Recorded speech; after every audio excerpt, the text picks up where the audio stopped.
significance. So I'm excited to share with you guys our latest developments in our club today. So I want to first talk about, give you guys insights on our ongoing projects that we're doing. So to start off, I would like to talk about the crisis of gun violence. So the crisis of gun violence in the United States is getting worse. Too many kids and teens are losing their lives, and communities of color are definitely bearing the brunt of gun violence. So we do all have the right to live free from gun violence, and Amnesty is giving a platform to promote these heroes that are against gun violence. So for example, we have Tia Bell, who is the founder and director of Trigger in Washington, D.C., and she works with the young leaders to design local solutions and holistic healing approaches that saves lives in communities and most harmed by gun violence. And it was important for our club to back those type heroes as Tia Bell, and we took it upon our club to urge members of Congress to support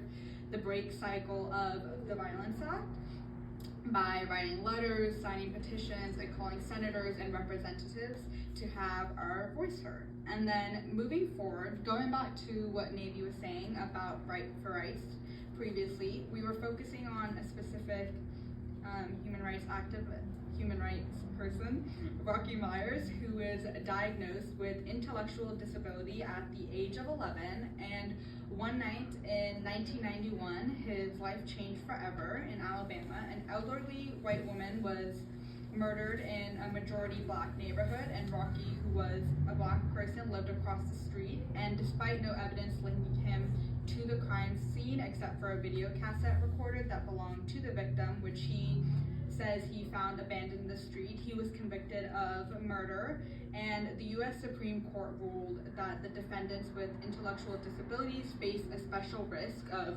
wrongful execution, and this is certainly true for Rocky Myers because he was abandoned by his attorney, and because of that he missed the deadline for his appeal.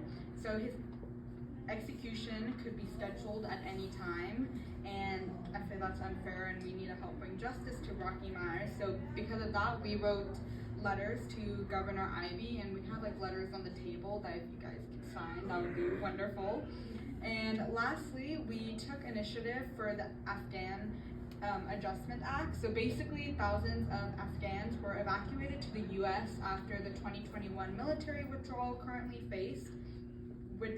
which they currently faced uncertainty due to the broken immigration system. So our club supports the Afghan Adjustment Act, urging Congress to pass it by the end of the year.